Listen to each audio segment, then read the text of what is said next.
Hello, everyone. My name is Aseem Chhabra. I'm the festival director of the New York Indian Film Festival. Welcome. This is the 21st anniversary of the festival. And this year, because of the COVID situation, the uncertainty related to the COVID situation, we decided to go virtual as we did last year also. But we have an excellent program for you. The festival starts on June 4th and goes on until June 13th. We have 58 films lined up with about 30 features, narrative and documentaries, and the rest are shorts. The films are in 15 languages spoken in India, from the south, from the east, west, North India. And it's an excellent program. All films are going to be available in the US. Many are also going to be available in North America, so Mexico and Canada included. And some are also, including all the shorts and a few features, are also going to be available globally, including India. You have to go to NYIFF.moviesaints.com to book your tickets. So NYIFF.moviesaints.com. You can buy individual tickets. You buy more, there's a bulk discount also. So hope you will watch a lot more films. Today, we're going to have a fascinating conversation about a documentary that we are showing at the festival called "The Space Between the Notes," and it's a documentary about music, and we have some very well-known musicians in the documentary who are present here. I'll first of all invite the moderator of the session, Anurag Hirsch. Hello, everybody. I'm Anurag.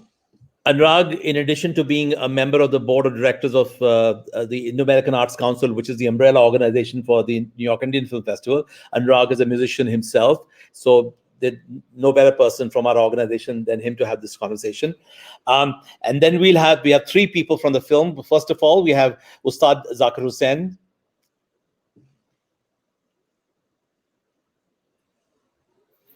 Hello. Hello, Zakir. Thank you for joining us. And Zakir ji is joining us from Bay Area. Anurag is in Vermont right now. Next, we have the sitar player who performs with Zakir ji in the film, Niladri Kumar, who is in Mumbai. Namaskar. Niladri. Yes. And finally, we have the director of the film, Sumantra Ghoshal, who is in Bombay, not Mumbai. Hello, Sumantra. Hello, Sumantra ji. I have to say very, very, very quickly that, we had over 150 submissions, and all of us watch all the films. We have a committee of 6 people. I'm the 7th one. So 6 of them work with me, and we watch all the films. I was going through the list of all the documentaries submitted, and I suddenly came across this film called The Space. I would have seen all the films in any case. And I was absolutely blown away by the documentary, not just with the music, but the conversations that Zakir ji and Niladri have. I think it was just so enlightening and enriching. I thought it was fascinating, really. And I am so glad that we are showing this film to our audience of the film festival. And I'm so glad that we have all of you present here today, that Anurag will be able to talk to you further about the conversations that you had in the film and the making of the film. So good luck to all of you. I'll go backstage now and I'll listen to the conversation, and I'll come back at the end of the session. So good luck. Thank you. Thank you, Aseem. Thank you, Aseem. Hello, everybody. Hi. Namaskar. Namaskar, Anurag ji. Good to see you. Good to see you as well, Zakir bhai, Niladri bhai, Sumantra ji. I watched this movie quite a few times, and which is something I normally tend to do, whether reading a book or watching a film you really like. And so first time I was mainly mesmerized with the music, so I just kept listening to that. And the second time I started listening to what you were talking about in the car and in the studio. And I started to really think about this whole concept of space between the notes. This is, if you go into YouTube and type music is the space between the notes, there are a lot of musicians who have done not movies, but recordings around this sort of concept. And the name of Claude Debussy Mozart, etc., also surfaces. French composer Claude Debussy said music is the space between the notes. Usually it's attributed to him. And as a Hindustani classical vocalist and minimalist, I love this quote because it reminds us that beauty needs a certain amount of emptiness to be appreciated. And so the space between the notes kind of allows us to resonate, reverberate, and reach our full measure of expression. And I feel that without this space, noise and cacophony would probably result. And in some ways, what has happened in the last year or so with COVID and essentially the pandemic that's still very violently in our lives in certain parts of the world, especially in India, in some ways, the same can be said of our lives. There's too much clutter um, that has happened in our lives. And in some ways, it can stifle our creativity and make our lives chaotic and discordant. And so, and conversely, the more space we have, the more beautifully and harmoniously I feel we can live. And so it was really, you know, amazing to watch this movie and watch you describe in beautiful detail, the whole concept of the space between the notes. Now, if you don't mind explaining how you think about this space, and there are various, as we have this conversation, there's various sort of excerpts I'd like to bring forward where, um, Zakir, actually, Niladri Bhai, you were talking about this concept of just rhythm, in Indian classical music going in the background. And then Zakir Bhai, you mentioned sometimes you don't have to do this whole thing, which is something you learn from Western music, where you just hit a note and kind of create this space in which Niladri Bhai can create his guldasta, his flowers. And then, although you kind of know in the background that there's a rhythm that's still going, but you can kind of create that. So there's a space, and I think there was a conversation that ensued there, which was fantastic. So, for our viewers today, if you can, talk a little bit about amongst yourselves how this concept came about, and which is quite unique because of Niladri, by the way that you play, which is you're sort of a little bit out of the box, if you don't mind me saying so. And Zakir Bhai is seeking musicians who are out of the box, and you said so in the documentary, where you identified a few names of those who have explored being out of the box. So, in this world of being out of the box, how does the space-time continuum of music play in your lives, and how does this concept come about?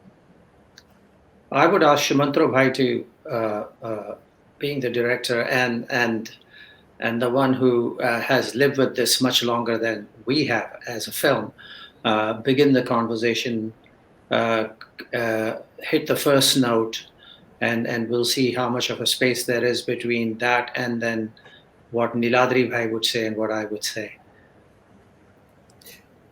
So I'm sort of distilling all that you've said to one question, which is why the space between the notes.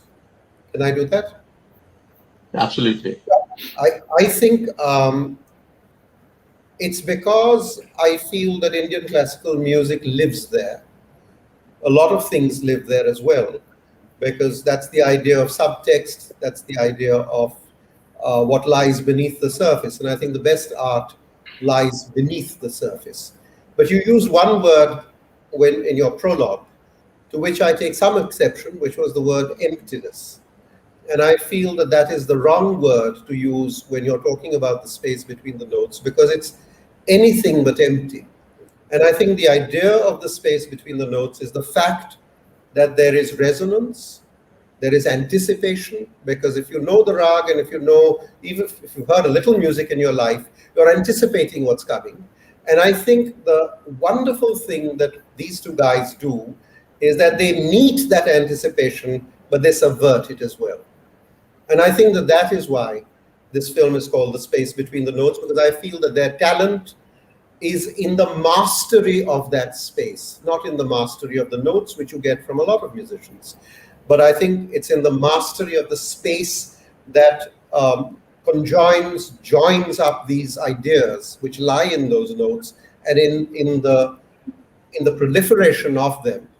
And I think that's why I called it the space between the notes.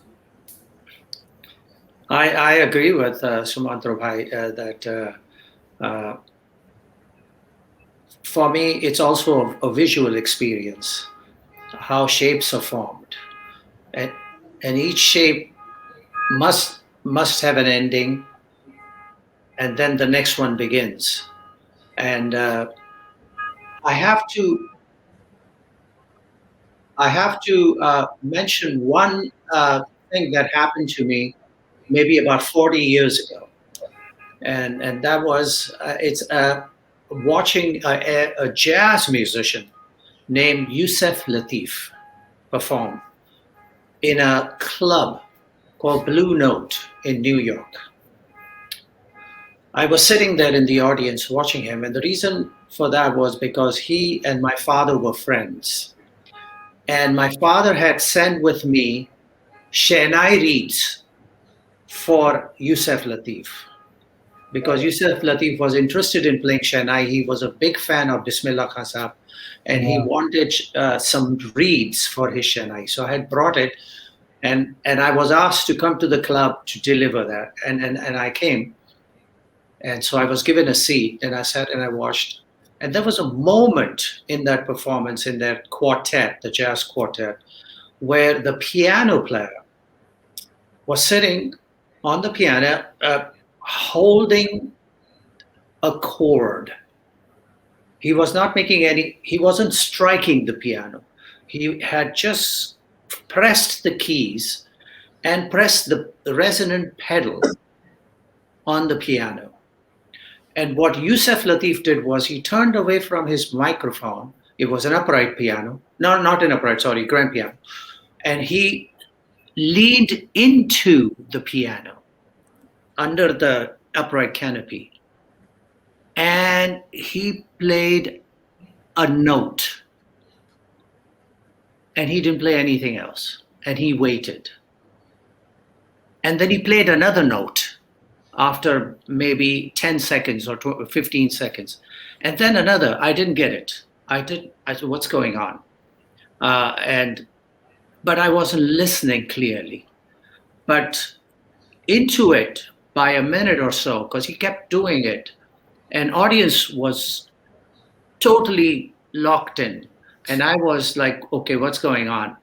Why am I not hearing the mead? Why am I not hearing, some kind of a gamak or maybe a tarab, a sympathetic string resonate? Why am I started to listen more closely, and there was note, there was resonance, but it was coming from the strings of the piano. The keys were being held, and the piano player will very slowly move to the next chord and quietly press the keys of the next chord, and Yusef Lateef would hit the note and just listen to the resonance of that note. And what was interesting was the piano and saxophone had become one. The note from this instrument was triggering this vibration in the strings, and the resonance was creating not just one note that the saxophone was hitting, but all 8 notes that the hands were holding. And in that, they were visualizing or in painting the song for you. Wow. The song was there.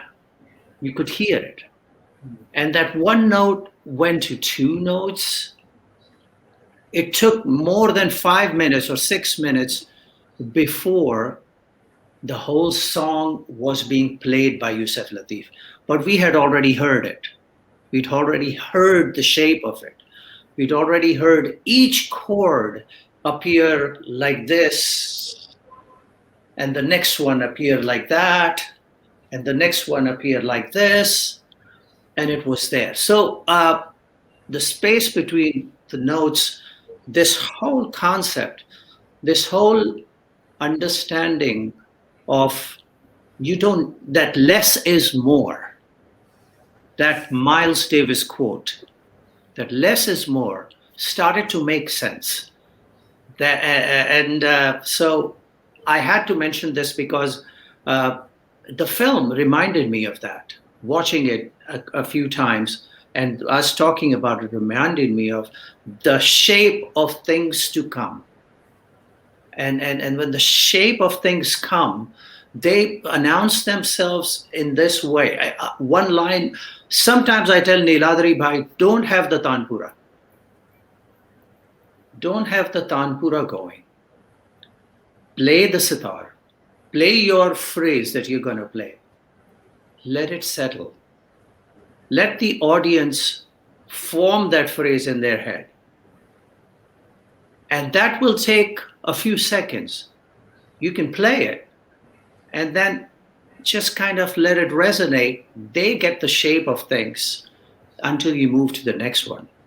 So and therefore, you're not only giving them a sonic experience, you're also giving them a visual part of that experience where they are seeing the song develop and they are tying the visible with the audio, and their ears, their eyes, all the senses then become locked in, and they are there for you to lead by the nose in any direction that you want them to go to.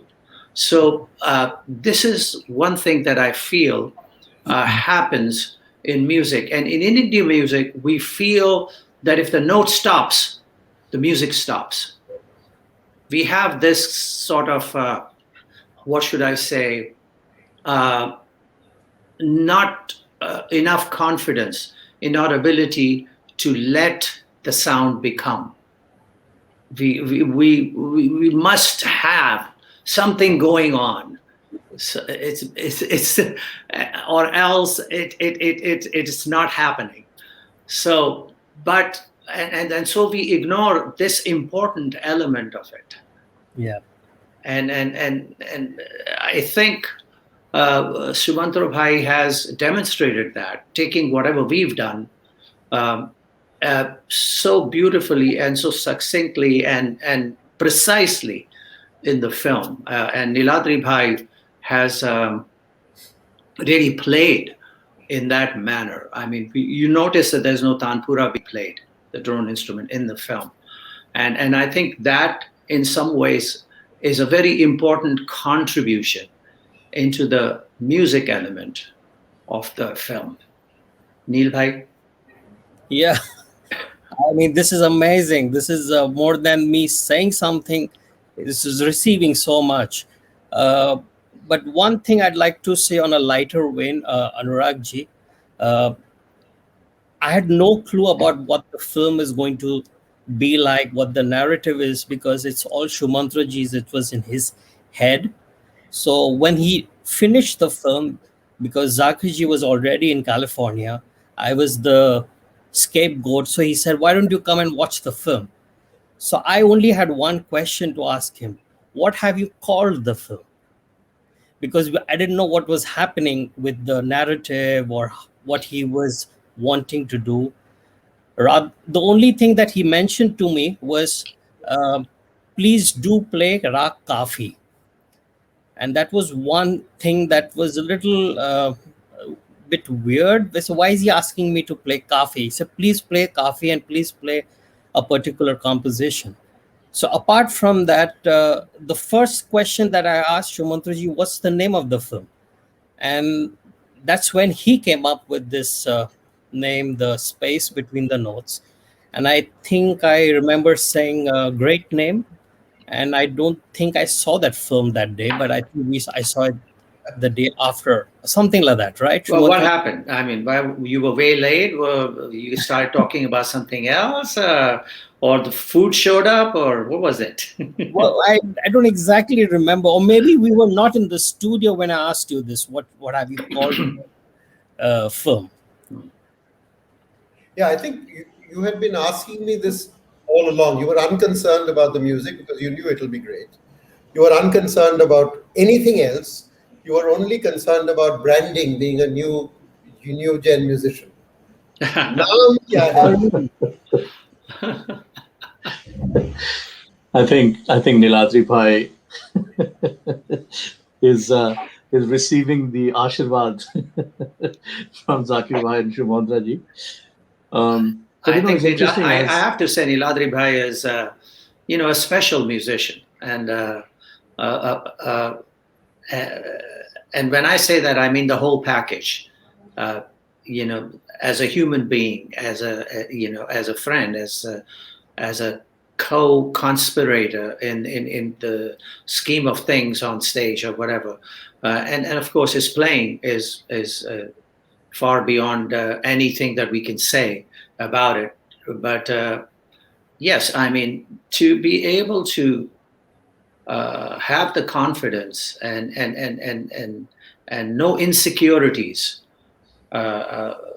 when you get on stage. Once Shumantro Bhai was saying something about me that I think also in some ways applies to Niladri Bhai, is that he said that Zakir is not threatened. That's the word he used, and I was like, why is that? It's simply being able to get to a point where you are not important.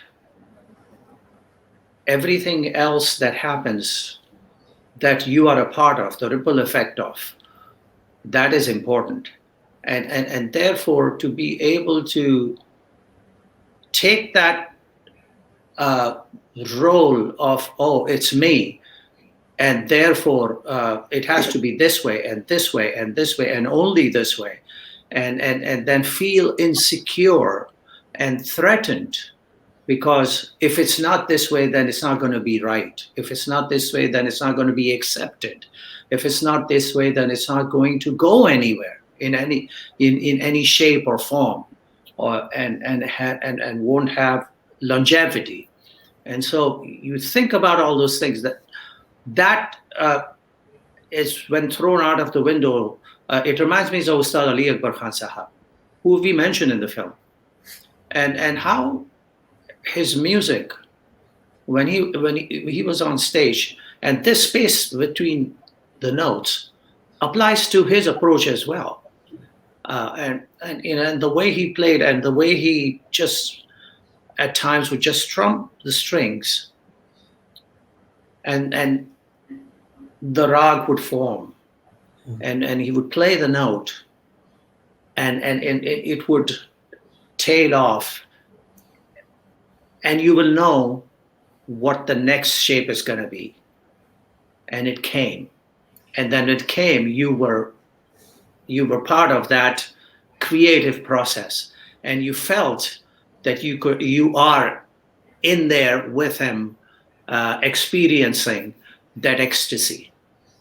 And so that is the kind of approach to music, that is the kind of surrendering to it without the result being in question at all, is something that should happen. That's something that is the space between notes, that surrendering. And young musicians of today are starting to do that, like Niladri Bhai, and I've mentioned a few more, that they are starting to get into it. Of course, we all have to have our moment of glory, and so we must play fast, we must play strong, we must look at the audience and smile, we must do a few, we must do our act every now and then, because we are on stage to entertain. We are not there to tell the audience to close their eyes and meditate. while we play the music. We are there to entertain, and we've been paid to entertain. And so if we get on stage and say we are not going to do that, we are not being true to what we accepted to be. And so having said that, but not being insecure about opening up is a very difficult thing. And I feel Niladri Bhai is one such musician in Indian music that has that thread in him, and hopefully it will become a beautiful piece of cloth as we move on. Kya baat hai? If Beautiful words, Zakir Bhai. Beautiful words. if this chat needs any insecurity, then it's right here. Oh, shut up. But I mean, Sumantra ji, the film is so fabulous that any self, I don't think, I don't think that's going to fly. No, but Shumantra Bhai, there's a certain way you shot the film, and there were certain ideas that you put into motion when it came to framing. Yeah, that I was extremely insecure about it, but I had an idea that do you want me to talk about that? Yes, go ahead. So basically, I think that idea came from the fact of watching a lot of Hindustani classical music put on film, concerts put on film, and I've always been deeply disappointed with what I watched, because I would much rather switch off the video and just listen to the music, because the video didn't do anything except to say that these people were alive when they were playing. So that didn't do anything for me. And I think one of the things that I missed in the serial way in which that edit went, that normal editing of a concert went, is what I felt was the simultaneity of what was happening between musicians, which was instantaneous, which was spontaneous, and which was simultaneous when there are two musicians on stage. So that was one, the idea of how do I communicate the fact that it's not, when I cut to a close-up of Zakir's fingers playing on the tabla, I've excluded everything else. I'm saying to the audience, look at this genius, he plays wonderfully, isn't he good? He's a decent tabla player. Thank you. But I have excluded at that point, how is Niladri reacting to it? What is Zakir's face telling you? What is body language? What is the body language that's happening between them?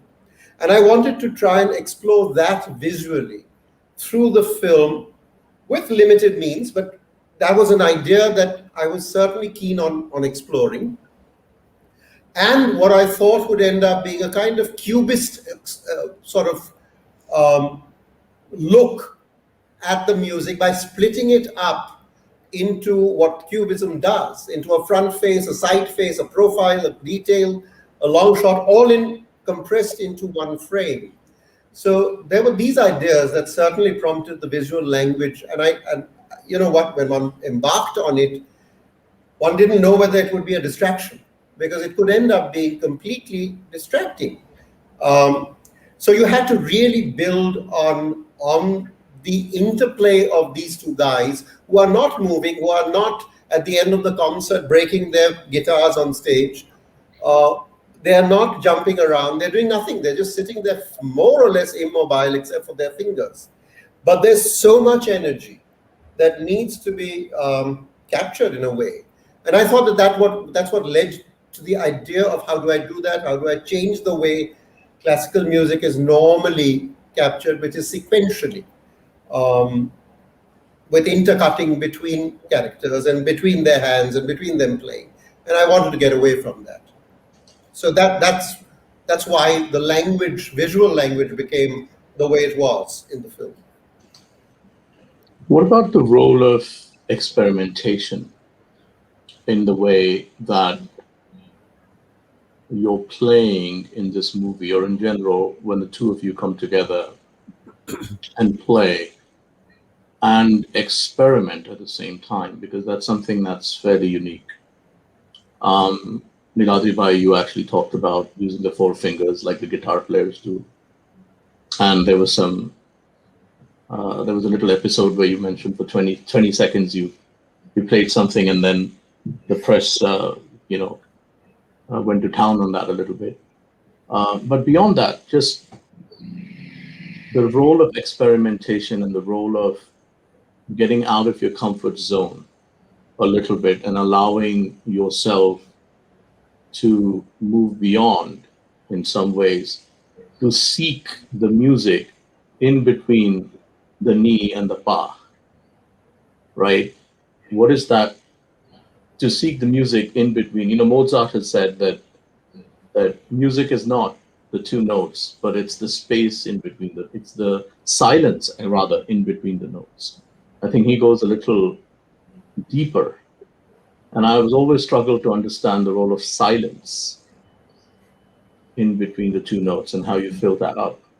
So can you talk a little bit about the experimentation and also the role of rags in that sort of space, and whether you think you want to do justice to it, or you want to paint something that's a little bit beyond that, perhaps, to justify this whole idea of space in between the notes? Well, firstly, though, the title was never heavy on the mind because it wasn't there in the first place. So the two things me as a musician especially look out for, apart from the aesthetic part of it, is trying to be in sur and trying to play in tal. So these are the two things, irrespective of which rag you're trying to interpret. So the emotion of the rag, the composition, the improvisation part all comes after trying to be in sur as much as possible and trying to be in tal. And in trying to do that, I think in my little journey that I've had, it is very important, I think, to be blessed to have the mentors around you who allow you to take that flight, to be able to express something which is maybe an experiment, maybe creative, maybe going into a zone that you're not familiar with, whatever you might call it. But you need to have people, and even the audience, in a way, they are somewhere being part of that experiment process, and they are not slamming you completely, and they're accepting it and encouraging you. So I was very lucky to have mentors like Ustad Zakir Hussain to help me give that idea that, okay, maybe it's possible to look in this direction as well. And it is very important for any young musician to have that in their life. And I think this is somewhere where, apart from wanting to be in sur and wanting to be in time with tal, you have to have been surrounded by those people who allow you to grow in a way. And how do you grow in a way in their surrounding is by watching them, by seeing what they're doing, seeing how they interact to the music, react to life in general. And that's something which I think is a process which I was very, very lucky to have, and I'm still very lucky to have that. And I guess that is probably the seed where the words of experiment and creativity and all that, can manifest from. But the seed is to have the right mentors around you to help you grow. Yeah, but I have to say that when you say the word seed, something inspired to you to be able to do something on sitar when you play. And it must have come from somewhere. Like, for instance, people say that I do things melodically on my bayan, my bass drum. Okay, so you've started this thing, they say, but it's actually not true. It was already there. It existed. It wasn't being explored in the detail that I finally started to get into, but it was already there. I remember listening to a recording of Azim Khan Sahab, a great tabla player, father of Ustad Nizamuddin Khan Sahab, who would, while sitting on stage, when the alap was going on, he would suddenly start mirroring the notes on the bayan. And it actually bothered the instrumentalists who were playing, but he just didn't want to sit still and just he just wanted to be part of the conversation. So he would do that. I heard Nizamuddin Khan Sahab playing title music of the film Pakiza. Mm-hmm. Okay, and the orchestra is playing, and there's just one tabla, Nizamuddin Khan Sahab playing, and there is this meat-like stuff happening with the sitars and the sarods and all playing. I think it was Zareen Daruwala, Ustad Rais Khan Sahab, Sultan Khan Sahab, Shiv Kumar Sharma ji, Hari Prasad Chaurasi, the greats, they were all playing there. And you could hear with this orchestra playing that his baya was right there with the notes. And I heard that. I heard the conga players holding melodic pattern on one hand while they soloed with the other hand. So all that inspired me. Now, I've also heard Ustad Vilayat Khan Sahab holding the strings and 2-3 notes and then playing that. But in a simple manner, initiating this idea. But you took it like 3, maybe 4 steps forward, and you probably have some more in your mind as to what to do with it. How did that happen? And I mean, so don't think that that you're being blamed for putting something on the sitar that never was. It was. You just opened it up a little bit more. You put more water in the vase for the flower to blossom further. Right. Totally. I mean, sorry, please go ahead. No, please continue. No, okay. No, just to take what Zakirji is saying a little bit in exactly the same way as what I realized was, this you're talking, Anurag, you were expressing that footnote in that film where I'm expressing I played a chord, and then there was this criticism about the whole concert that he actually played chords in the concert, and then I think I must have said that it was just for like 15 to 20 seconds, and if that brought that much attention to our concert, maybe there's something to look into that. So coming to that, there have been so many great sitar players, like he mentioned Ustad Vilayat Khan Sahab, when he added the 6th string, which is it's like voila, the genius happened that time. He removed the 2 strings which were not much in use then, and he added that 6th string, and he tuned it to the 1st, the 3rd, and the 5th. So when he was strumming, he was actually getting a chord on the sitar even before he actually played the main string. It's like a sa, ga, pa. So there is a major chord that's happening on the sitar, which is why it's called Gandhar Pancham. So the chord had already happened way back then. I think whenever he did that, maybe in 1940s or 50s, whichever year, whenever he did that. Then there was this great master, Pandit Nikhil Banerjee, who would play, and Ustad Abdul Halim Jafar Khan Sahab as well. They would play from the 1st string going right up to the 4th string on Kharaj, but plucking one string at a time. And it sounded like a broken chord, like you're expressing that note formation, but you're taking it in an octave. So they did that in a broken form. And the moment you struck all those 4 strings together, or even 2 strings together, it sounded more like a chord.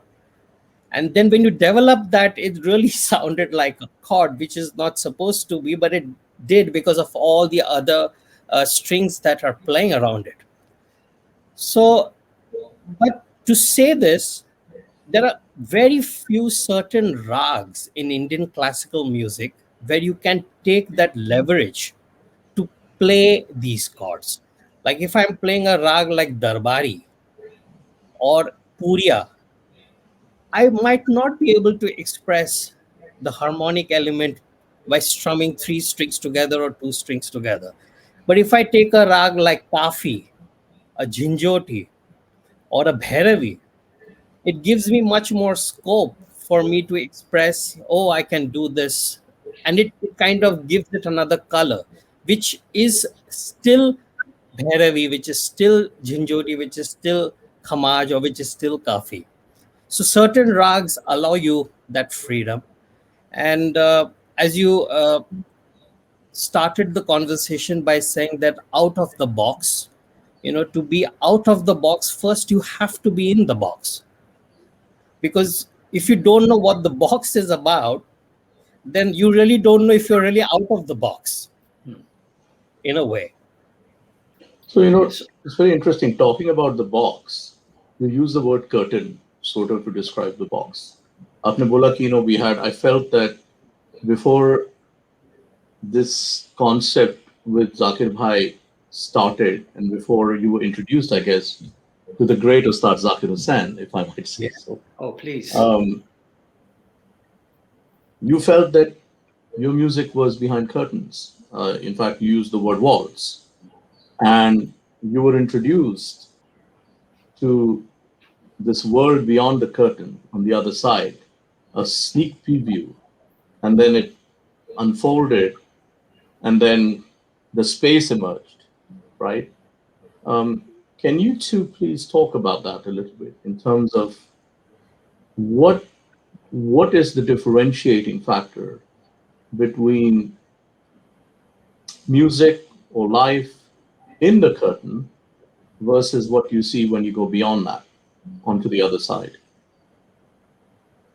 What is that separation? What is on the other side? ऐसी क्या चीज है उस दिशा में, उस पर्दे के उस तरफ? Well, I don't know if differentiate would be the word. Go ahead, Neil bhai. No, please, after No, me. no, I want to hear what you say. No, I will copy exactly what you say. So, I mean, it's all one. I mean,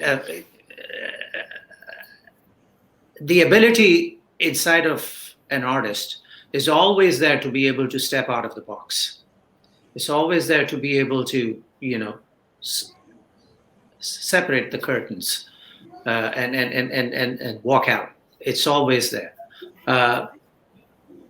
For me, I think it was there, but I had support of musicians like Ustad Ali Akbar Khan Sahab, Pandit Ravi Shankar, and to guide me to the point where I understood in some small way the depth that I was dealing with.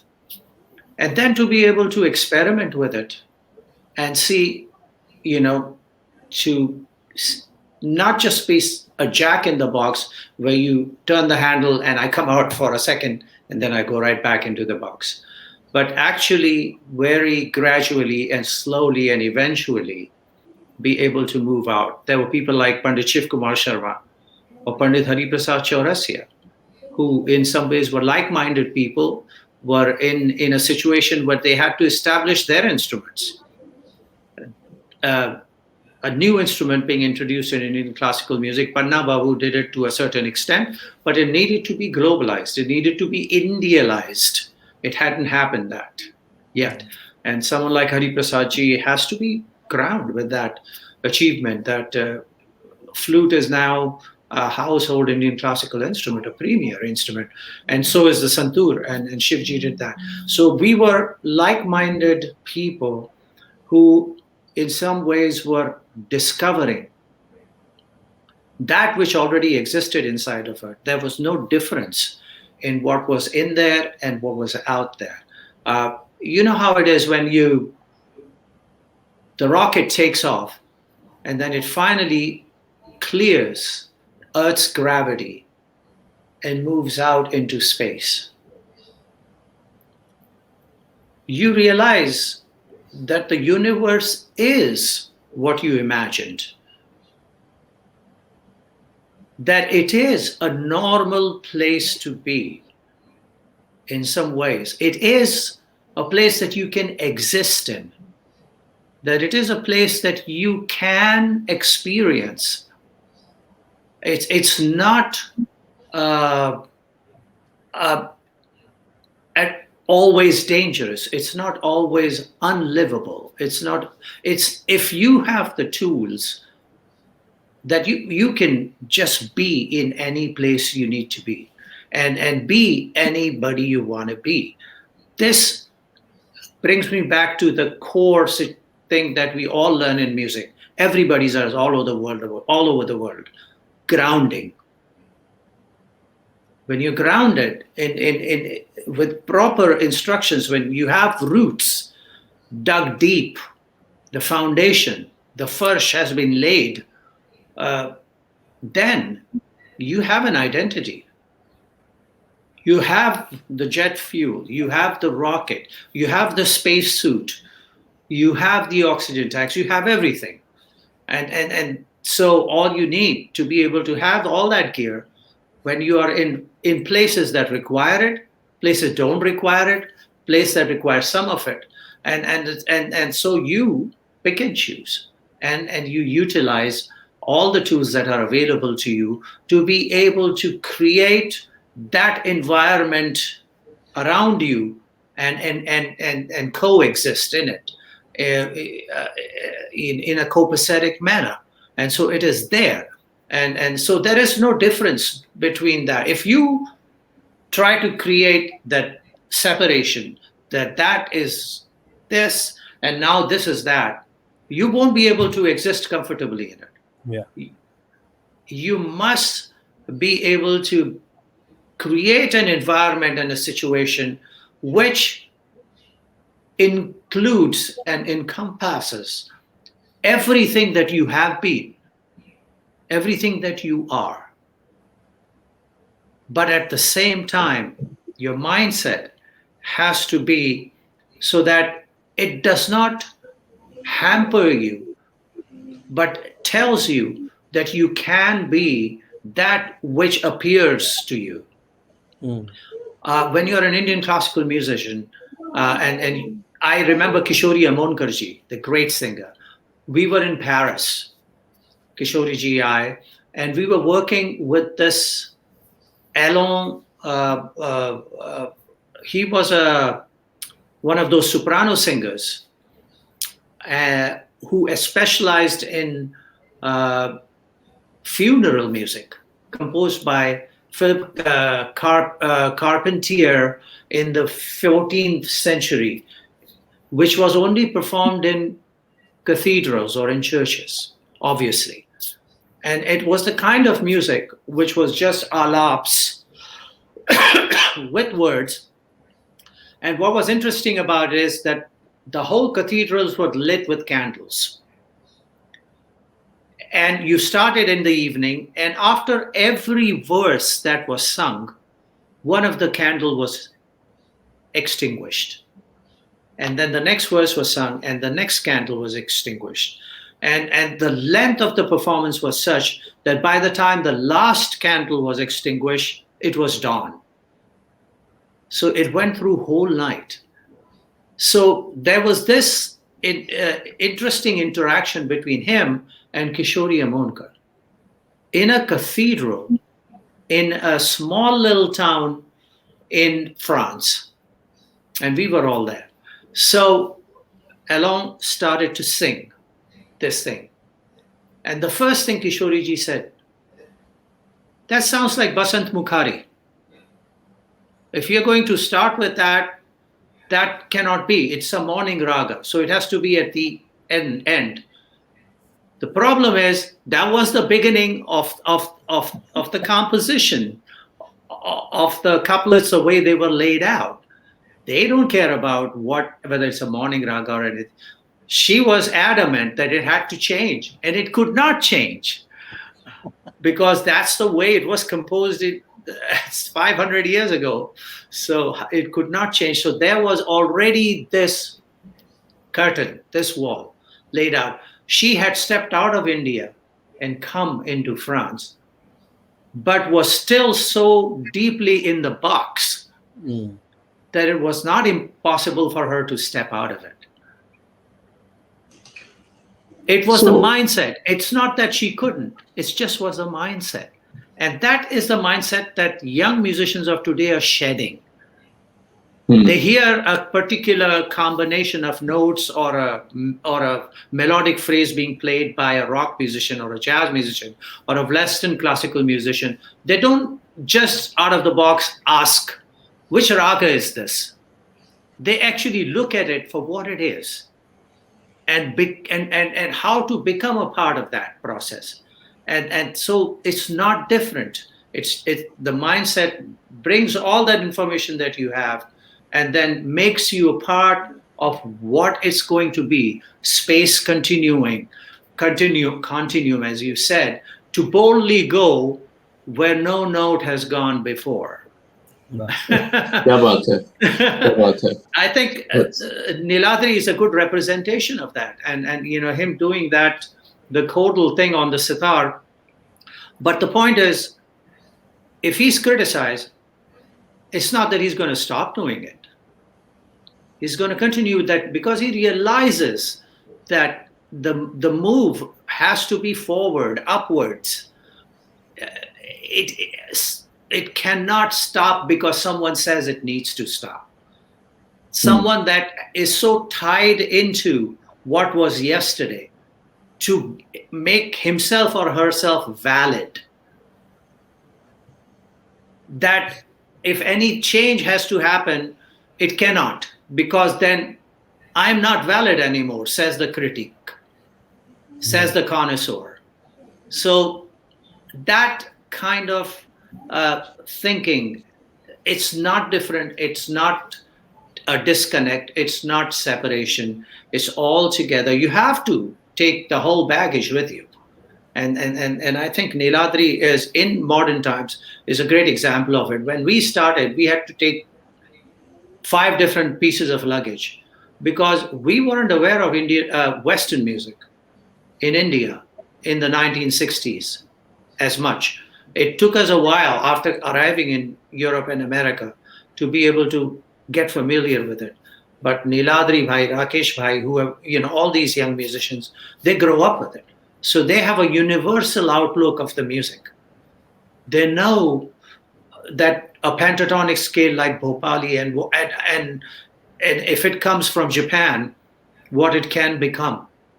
And that how to utilize it into their system or their process of creativity of Rag Bhopali.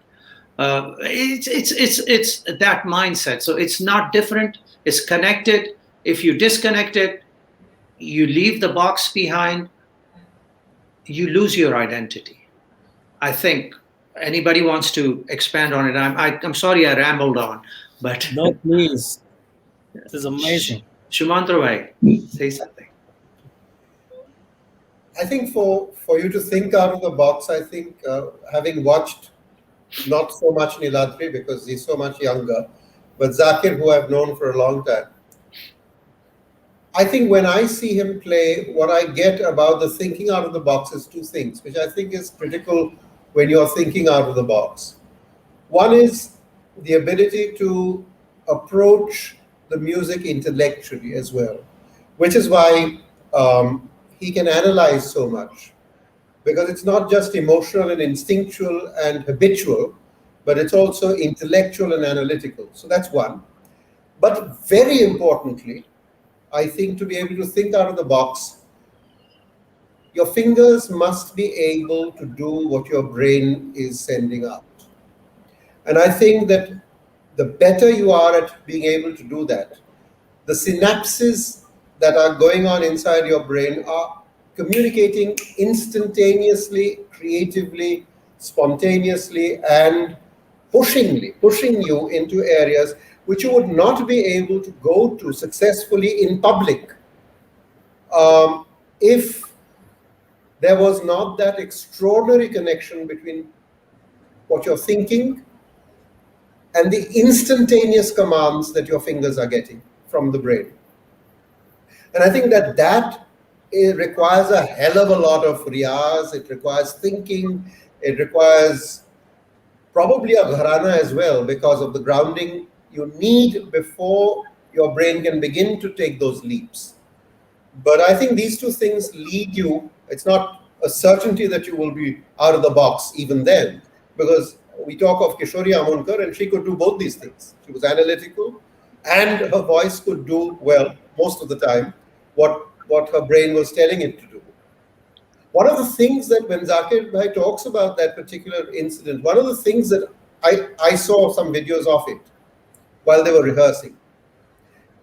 And what struck me was, and which is so extraordinary that Zakir can pull it off, what was extraordinary for me is that the tabla player, who was caught between Basant Mukhari and 14th century French music, was completely lost.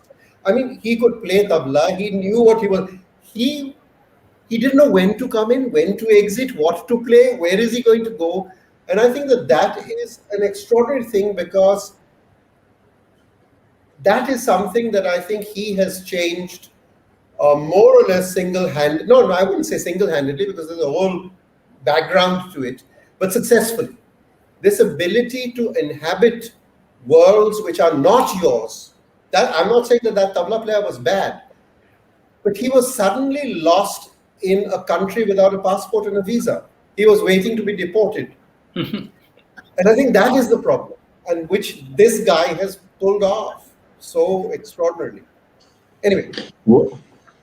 Well said. Well said. I mean, I think great conversation. Thank you.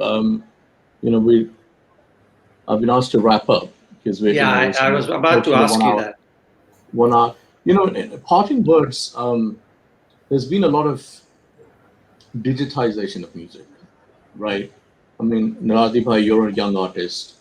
Zakir Bhai, you are a stalwart of work with Western. You're a young artist, and music is a learning experience. Yet you're a stalwart who has experimented and worked with a variety of different musicians around the world of all genres. There's a lot of digitization of music that is essentially prevalent in modern society and in Indian music now. A lot of Indian classical musicians are experimenting with EDM and all kinds of background sounds, etc., to sort of enhance their music. And I almost wonder how that plays into this whole concept of silence and space between the notes, because I remember the whole concept when I was too young learn initially vocal music. हमारे गुरुजी बोलते थे कि तानपुरा बजाओ थोड़ा भरा भरा लगेगा, and then eventually it got to the point where it was and somebody else, my mother would say, play the harmonium. You should learn to play the harmonium. थोड़े गाने का मन और करेगा. And my Guruji would say, nahin, just play the tanpura and try to actually sing with the tanpura. एक बार सुर पक्का हो गया, तो harmonium की जरूरत नहीं होगी. You should not have the harmonium as a prop. And the point I'm trying to make is the harmonium was a filler.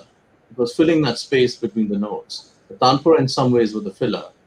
And, it sort of encourages you. And now you have, instead of those, or in addition to those, you have all of these electronic instruments, which I can tell you as a classical singing musician, when suddenly I have this beautiful, EDM wave at the back, playing a certain rag or some chords, I mean, you feel absolutely, I just start singing. It could be the sound of a particular chord that is coming out of flowing water, in the bathroom tap, that suddenly you start.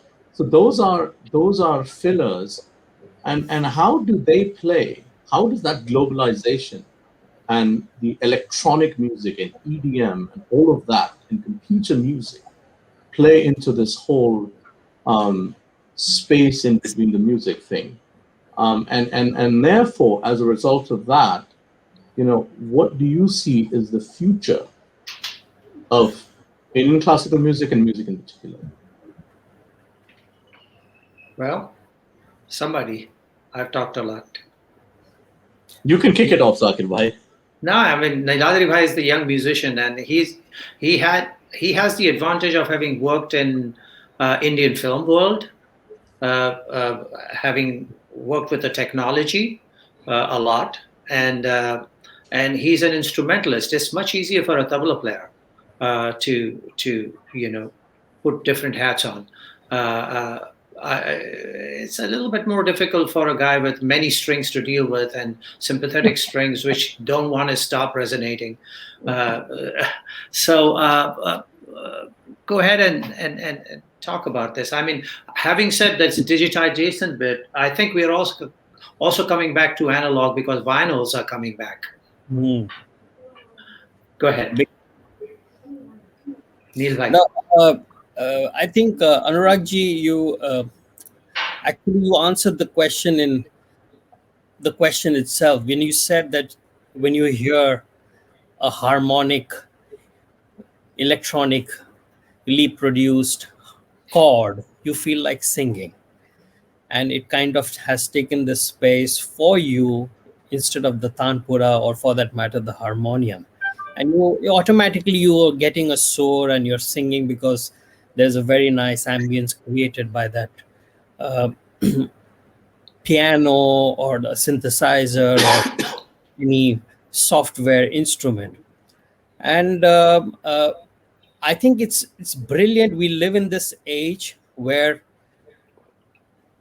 music has become a little accessible. It's so accessible, like it's the sounds that I could have are the same sounds that even you could have, or someone else on the other side of the planet could have. So you have access to the same language in a way. Now you have access to that same language, but your interpretation will be in the language you understand or you know best.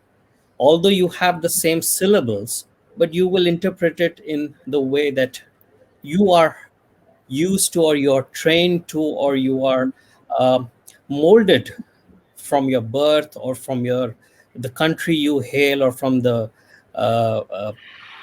so-called system of music that you're trained in, and you will interact and react to that same syllable of sound in your way, and that is extremely beautiful. And I think it's only now that it's pretty much probably in the nascent stage still, and it's evolving, and it will take a few years for it to evolve and come to a place where you can actually say, okay, now these are the uh, rudiments of this is the form of music. So right now, even if you see uh, the genres of music, it's a little bit mixed. So what is new age, and what is world music, and what is fusion, and what is electronic music? It's all seems a little like a big mirage of things, and then you have different colors. So I think it's a very good time for music, provided you are in a good box first. You have to be very sound in your box to be able to go out of the box and look for other things. This is my belief, that you have to learn diligently at least one form of music, that could be anything, so that you can be in sur. Now sur is a universal language, whether it's in the west or in the east or north or the south. Something is in sur and something is not in sur. There are only two types of sound. And then tal again is a rhythm, is again a universal language. Either you're in time or you're not in time. So once you have those two things in any form of music, and with the access of the technology that is there, which is incredible, like right now because of COVID, uh, we aren't playing any concerts, but it's almost every day that we are doing music, sitting down in front of a computer or interacting with someone digitally like we are now, and we are doing music, and we are producing music, and we are releasing music as well. This would have been impossible to do 50 years back.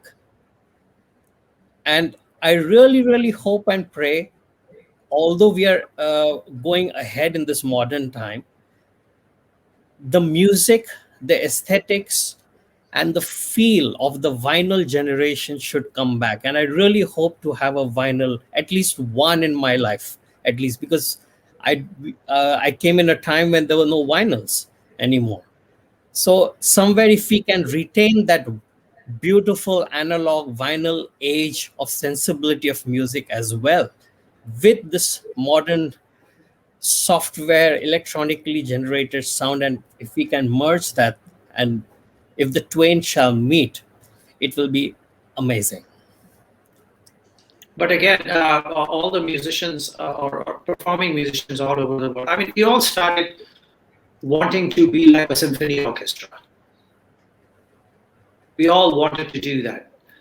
In the jazz world, when you came into a small group of musicians, a quartet or a quintet, they needed to sound like the big band of Count Basie or Duke Ellington or something, and create that big sound. So that was always the thing, to create that big sound. Someone like Ustad Amir Khan Sahab sang with two tanpuras behind him. You barely heard the tanpura. And he would sing ragas like Malkons, and the tanpura was tuned to Pancham, was already there, and it didn't matter. Yeah. Or he would switch the raga and with Madhyam, while he had started with one of the Pancham, and that wouldn't matter, and it would be fine, and he'd be in tune perfectly in pitch and perfectly all right.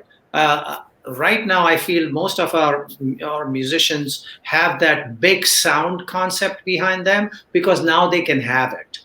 They can have 3 drone boxes going at full tilt with microphones in front of them, and have 2 students or fellow members playing tanpura, which you don't hear.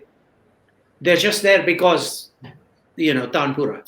And that kind of big sound has become a necessity. But I feel that we must realize that in some ways is trying to hide, in a crowd, and have your issues that may appear in your performance hidden with everything else being so loud. There's no need for that.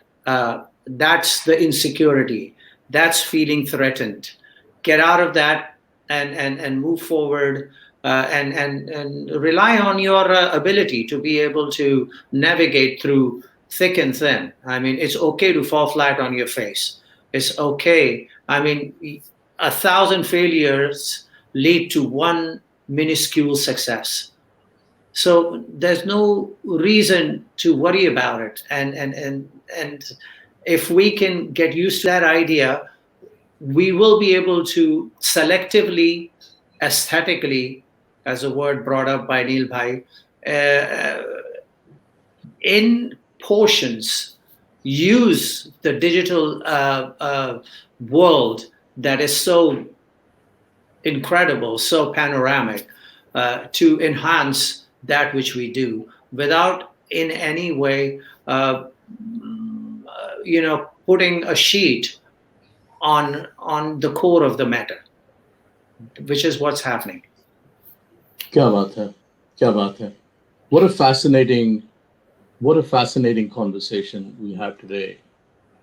After silence, that which comes nearest to expressing the inexpressible is music. This was, I believe, said by Aldous Huxley.